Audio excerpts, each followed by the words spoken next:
पश्चिम Asia में जंग की आग लगातार भड़क रही। ईरान, लेबनान और इजराइल जंग की तपिश बढ़ा रहे हैं, तो वहीं पूर्वी एशिया में भी हलचल बढ़ गई। इजराइल हिजबुल्लाह जंग के बीच नॉर्थ कोरिया ने ऐसी धमकी दी है कि 10,000 किलोमीटर दूर अमेरिका में भी लोगों की परेशानी बढ़ गई। तानाशाह किम जोंग उन ने अमेरिका और साउथ कोरिया को न्यूक्लियर हमले की सीधी धमकी दे दी। वहीं नॉर्थ कोरिया और साउथ कोरिया के बीच जैसी दुश्मनी है, वहां कभी भी जंग भड़क सकती है। उत्तर कोरिया के नेता किम जोंग उन ने धमकी दी है कि अगर उत्तर कोरिया को उकसाया गया या फिर उस पर हमला हुआ तो वो परमाणु हथियारों का इस्तेमाल करेगा और दक्षिण कोरिया का समूल नाश कर देगा। दरअसल दक्षिण कोरिया के नेता ने चेतावनी दी थी कि अगर किम जोंग उन ने परमाणु हथियारों का उपयोग करने का प्रयास किया तो उनके शासन का खात्मा कर दिया जाएगा।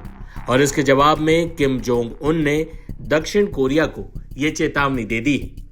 उत्तर कोरिया के नेता किम जोंग उन ने कहा है कि अगर उनके देश पर दक्षिण कोरिया या उसके सहयोगी अमेरिका ने हमला किया तो उनकी सेनाएं बिना किसी हिचकिचाहट के परमाणु हथियारों का इस्तेमाल करेगी। दरअसल दोनों देशों के नेताओं के बीच इस तरह की बयानबाजी नई नहीं है, लेकिन उनकी ये हालिया टिप्पणी उत्तर कोरिया द्वारा हाल ही में परमाणु केंद्र के खुलासे और मिसाइल परीक्षणों को जारी रखने के कारण बढ़े हुए तनाव के बीच आई।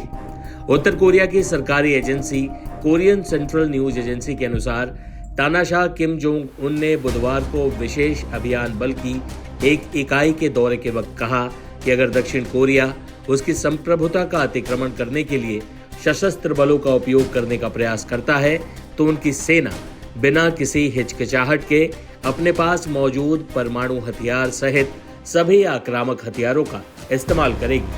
अगर ऐसी स्थिति आती है तो दक्षिण कोरिया का अस्तित्व मिट जाएगा। किम का यह बयान दक्षिण कोरिया के राष्ट्रपति यून सुक ब्योल के मंगलवार को अपने देश के सशस्त्र सेना दिवस पर दिए गए भाषण का जवाब था। उत्तर कोरिया को निशाना बनाने में सक्षम दक्षिण कोरिया की सबसे शक्तिशाली मिसाइल ह्यूनमो 5 बैलिस्टिक मिसाइल और अन्य पारंपरिक हथियारों का अनावरण करते हुए यून ने कहा था कि जिस दिन उनका पड़ोसी देश परमाणु हथियारों का इस्तेमाल करने की कोशिश करेगा उस दिन किम सरकार का अंत हो जाएगा, क्योंकि किम को दक्षिण कोरियाई अमेरिकी गठबंधन के दृढ़ और भारी विरोध का सामना करना पड़ेगा। इसके जवाब में किम जोंग उन ने परमाणु हथियार इस्तेमाल करने की सीधी धमकी दे दी। बता दें कि इस वक्त दुनिया कई मोर्चे पर जंग के हालात से गुजर रही। रूस और यूक्रेन के बीच युद्ध 2 साल से भी अधिक वक्त से जारी है। इजराइल और हमास के बीच जंग को भी 1 साल से अधिक हो चुका है।